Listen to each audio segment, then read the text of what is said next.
Welcome to another edition of Crucible Catch Up as the tournament reaches the halfway stage, and I'm joined by Philip Studd of 5 Live, sparing some time from his regular updates on the airwaves across the nation. So thanks, Philip. It's just been an incredible tournament for upsets. Another one yesterday, Barry Hawkins knocking out the world number one Mark Selby. Well, yes, and that was the upset of upsets as far as I was concerned, not least because I tipped Mr. Selby to win the title, but you've got to give it, you've got to give enormous credit to Hawkins. It wasn't a pretty match, as he was the first to admit. It was a real battle of attrition, almost from the first ball. But you just sensed that at some point Selby would take control, and it never happened. There was a big moment at 9-7 when Selby had the chance for a 3-frame lead going into the final session, and he missed what for him was a very easy black, a deciding black, after Hawkins had just missed an even simpler pink. I think had Selby gone 10-7 in front, it might have been a different story, but that maybe shook Selby a little, and Hawkins after that played superbly well. I think he won 7 of the last 8 frames of the match, and Selby said afterwards, he admitted that he felt burnt out. He's played an awful lot of snooker this season. We know how many tournaments there are on the circuit these days. They're playing practically every other week, and I think players are going to have to look at that going forward, because the calendar's only going to get busier. They're going to have to pick and choose and look to peak for the majors in perhaps the way a golfer would.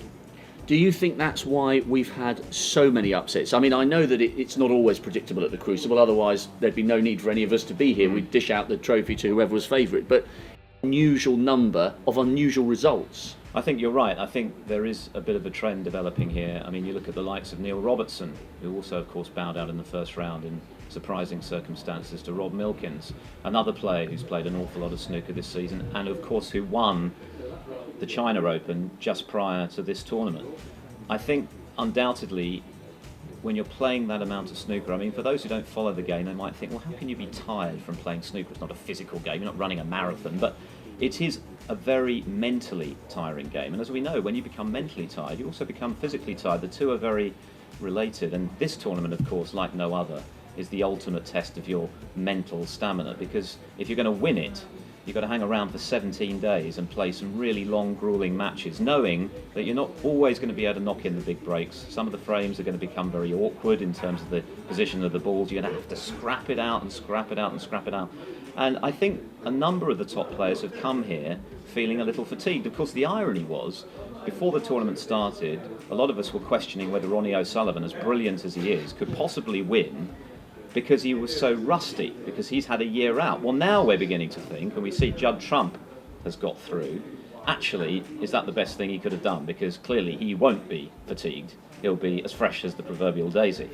And Trump has also had a couple of early exits. He hasn't played as much as some of the other top players. He's looking very good as well. So perhaps there is something in the whole burnout issue there.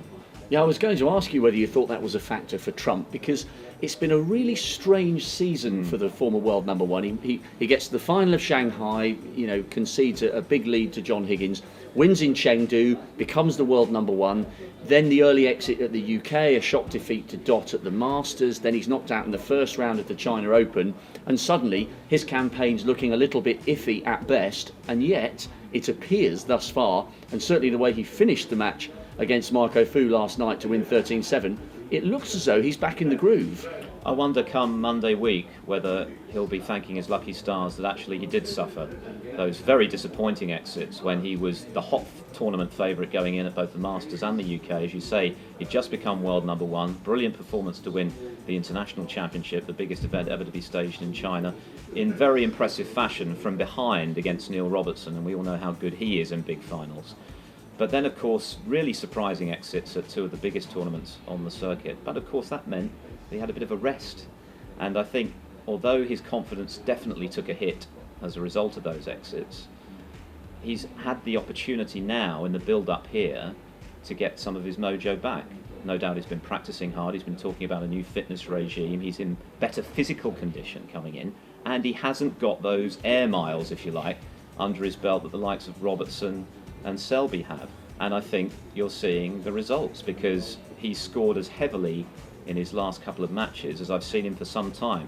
It's shades of Trump from 2 years ago when he was just knocking in centuries for fun. I don't think his long game is quite what it was a couple of years ago, and in fact he admitted during his press conference after his victory over Marco Fu that realistically, he won't be able to pot like that again because he was so fearless then.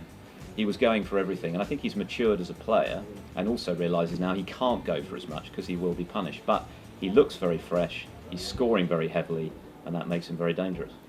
And the way the draw's working out is quite interesting as well, because you've got certain quarters where there's all sorts of upsets, where you've got a Walden and a Milkins against a Michael White, and yet you've got the prospect of Murphy against Trump in a quarter final. Ouch! I mean, those two are good enough that on any other day in another tournament, you take it as a final, that match. Murphy against Trump to possibly face O'Sullivan or Carter, the two finalists from 12 months ago.